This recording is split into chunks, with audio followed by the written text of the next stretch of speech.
Kashmir live के live updates में आप तमाम नाज़रीन का इस्तकबाल है। Keep calm cause I will be back, ये पोस्ट उमर अब्दुल्ला ने 24 दिसंबर 2014 में की थी, यानी ठीक उस इलेक्शन के बाद जब भारतीय जनता पार्टी और पीडीपी की हुकूमत बनी थी। और उस बार उमर अब्दुल्ला जो है अपनी एक सीट हार गए थे और दूसरी सीट जो है उन्होंने बीरवा से जीती थी। लेकिन उसके बाद वो सरकार से बाहर रहे, ऑपोजिशन में रहे। जम्मू कश्मीर नेशनल कॉन्फ्रेंस को पहली बार जो है इतना कम जो है नंबर मिला था असेंबली इलेक्शंस के हवाले से।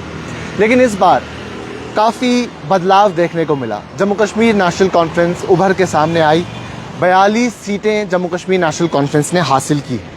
90 सीट्स के असेंबली इलेक्शन में जम्मू कश्मीर नेशनल कॉन्फ्रेंस के पास टोटल 42 सीट्स हैं।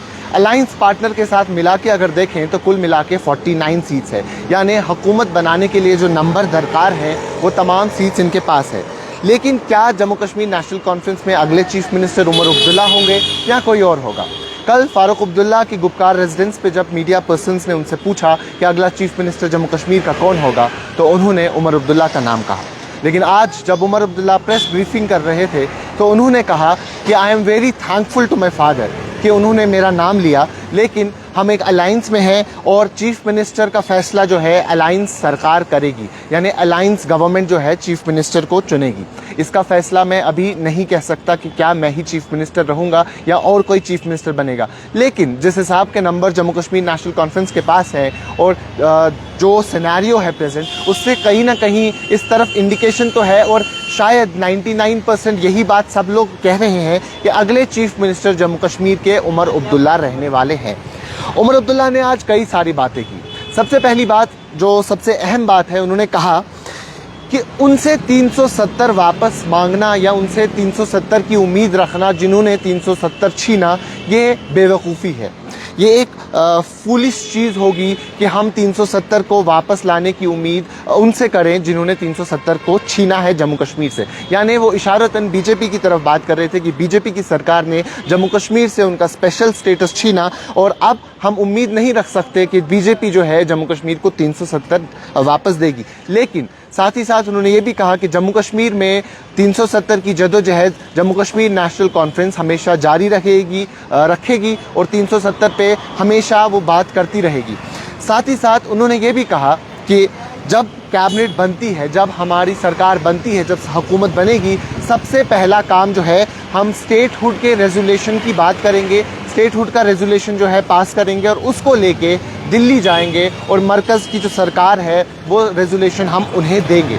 यानी स्टेटहुड को अटमोस्ट प्रायोरिटी जो है दी जाएगी। और ये बात हमने सुना है कि कांग्रेस सरकार ने भी अक्सर कही है, कांग्रेस के जितने भी लोग हैं उन्होंने वक्तन फ़वक्तन अपने भाषणों में ये बात कही है कि जम्मू कश्मीर की जो स्टेटहुड का मसला है उसे जल्द अज जल्द सॉल्व किया जाएगा और स्टेटहुड जो है वापस दिया जाएगा जम्मू कश्मीर को। साथ ही साथ उमर अब्दुल्ला ने coating BJP, Bharatiya Janata party को कोट करते हुए कहा कि भारतीय जनता पार्टी के जो लीडर्स हैं, जो प्राइम मिनिस्टर हैं, जो होम मिनिस्टर हैं, उन्होंने भी जम्मू कश्मीर के लोगों से वादा किया है कि स्टेटहुड को वापस दिया जाएगा। तो अब ये वक्त है कि उन्हें अपना वादा जो है वो पूरा कर लेना चाहिए। उन्होंने कभी ये नहीं कहा कि अगर बीजेपी की सरकार होगी तो ही हम स्टेटहुड देंगे। उन्होंने कहा था कि जब भी सूटेबल कंडीशंस होगी, सूटेबल सिचुएशन होगी तो जम्मू कश्मीर को स्टेटहुड दिया जाएगा। और इस वक्त जो है सूटेबल सिचुएशन है, जम्मू कश्मीर जो है अपनी सरकार बनाने जा रहा है। एक अच्छे नंबर में जम्मू कश्मीर में लोगों ने जो है वो वोट किया है। उसके साथ अब जम्मू कश्मीर में सरकार बनने जा रही है, लेकिन कल जो है अलायंस की मीटिंग होगी, यानी जम्मू कश्मीर में एक और बार कोलिशन सरकार बनेगी। जम्मू में और कश्मीर में अगर हम देखें तो जम्मू में भारतीय जनता पार्टी को 29 सीट्स मिली है और कश्मीर में ज़्यादातर मेजॉरिटी जो है नेशनल कॉन्फ्रेंस की सीट्स की वो कश्मीर प्रोविंस से आती है। लेकिन फिर भी अकेली पार्टी के पास इतने नंबर्स नहीं है कि वो अकेली सरकार बनाए। और नेशनल कॉन्फ्रेंस अगर हम देखें तो जो 42 सीट्स नेशनल कॉन्फ्रेंस ने ली है, ये महज 56 सीट्स से ली है, क्योंकि जम्मू कश्मीर नेशनल कॉन्फ्रेंस महज 56 सीट्स पे जो है असेंबली इलेक्शन कंटेस्ट कर रही थी और बाकी पे उनके अलायंस पार्टनर, जहां एक सीट CPIM को, एक सीट पैंथर्स पार्टी को और बाकी की 32 सीट्स जो है वो कांग्रेस के हवाले की गई थी और वहाँ उन 32 सीट्स पे कांग्रेस जो है इलेक्शन लड़ रहा था। तो जम्मू कश्मीर नेशनल कॉन्फ्रेंस ने जो नंबर हासिल किए हैं वो उन 42 सीट्स पे किए हैं। तो 42 में से 56 में से उन्हें 42 सीट्स मिली है। लेकिन एक और बार कोलिशन सरकार होगी, क्योंकि जैसा मैंने कहा कि प्री पोल अलायंस था। इससे पहले नेशनल कॉन्फ्रेंस ऑफ कांग्रेस ने इलेक्शन से पहले ही जो है अलायंस कर लिया था, जिसमें सीट शेयरिंग भी हुई थी। और उसके बाद जो है कई सारे लोग अपनी पार्टी से नाराज़ भी हुए थे। कई जगहों पे हमने फ्रेंडली कंटेस्ट देखा, यानी दोनों पार्टी जो है वहाँ कंटेस्ट कर रही थी। तो इस बार एक और बार जो है कोलिशन सरकार होने जा रही है। और लेकिन इस कोलिशन सरकार में कई सारी निटी-ग्रिटीज़ भी हैं। उसमें ये चीज़ है कि सबसे पहले नेशनल कॉन्फ्रेंस के पास एक बड़ा नंबर है, यानी 1996 के बाद ये पहला इलेक्शन है जब कोई सरकार जो है उनके पास 30 से ज़ायद सीट्स अवेलेबल होंगी। अगर हम 2002 की बात करें, नेशनल कॉन्फ्रेंस के पास 28 सीट थी, पीडीपी के पास 16 सीट थी। 2008 की बात करें तो नेशनल कॉन्फ्रेंस के पास तब भी 28 सीट थी और पीडीपी के पास 21 सीट थी। 2014 की बात करें तो नेशनल कॉन्फ्रेंस के पास महज 15 सीट थी और पीडीपी के पास 28 सीट थी, जिससे वो कश्मीर की सबसे बड़ी लार्जेस्ट पार्टी बनी थी। और जम्मू में बीजेपी के पास 25 सीट थी। तो ये 1996 के बाद पहला ऐसा इलेक्शन है जब जम्मू कश्मीर में किसी पार्टी ने 30 से ज़ायद सीट्स हासिल की है। इस बार 42 सीट्स नेशनल कॉन्फ्रेंस को मिली है। तो जो सरकार है वो नेशनल कॉन्फ्रेंस और कांग्रेस की बनने जा रही है, क्योंकि उनके पास एग्जैक्ट नंबर्स है।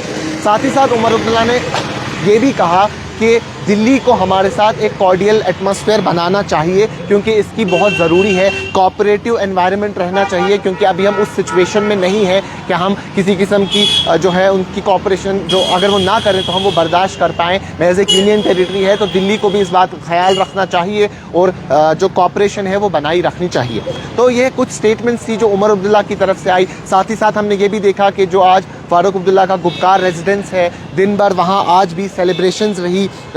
वहाँ जो है लोग आज भी जाते गए, मिठाइयाँ बढ़ती रही, मुबारकबादियों का जो सिलसिला है वो जारी रहा। साथ ही साथ तारिक हमीद कर्रा जो कि जम्मू कश्मीर प्रदेश कांग्रेस कमेटी के चीफ हैं, वो भी वहाँ गए, जिन्होंने कहा कि मैं किसी अलायंस के बारे में बात करने नहीं आया हूँ, बल्कि अपनी मुबारकबाद जो है नेशनल कॉन्फ्रेंस को और उमर अब्दुल्ला को जो है पेश करने आया हूँ। तो ये काफ़ी इम्पॉर्टेंट है।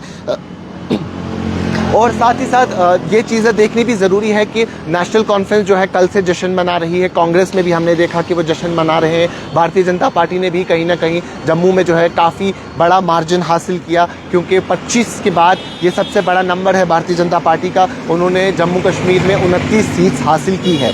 साथ ही साथ अगर बात करें नॉमिनेटेड 5 कैंडिडेट्स की, जो 5 लोगों को लेफ्टिनेंट गवर्नर नॉमिनेट करेंगे, उन्होंने कहा कि गवर्नमेंट उमर अब्दुल्ला ने कहा गवर्नमेंट ऑफ इंडिया से कि आप नॉमिनेट ना करें, और उन्होंने वार्न किया उन्हें कि अगर आप नॉमिनेट करते हैं तो मैं सुप्रीम कोर्ट का दरवाज़ा खटखटाऊंगा। अब इस बात पे आगे क्या रद्द अमल रहता है सरकार का, इस बात पे क्या इम्पैक्ट होता है कि नहीं होता है, लेकिन उन्होंने साथ ही साथ ये भी कहा कि कहीं ना कहीं मेरी सरकार पे इससे इम्पैक्ट तो नहीं होगा, लेकिन जो है गवर्नमेंट को अभी वेट करना चाहिए नॉमिनेट करने से पहले, क्योंकि जब तक एक असेंबली बन जाए उसके बाद जो है नॉमिनेट किए जाने चाहिए।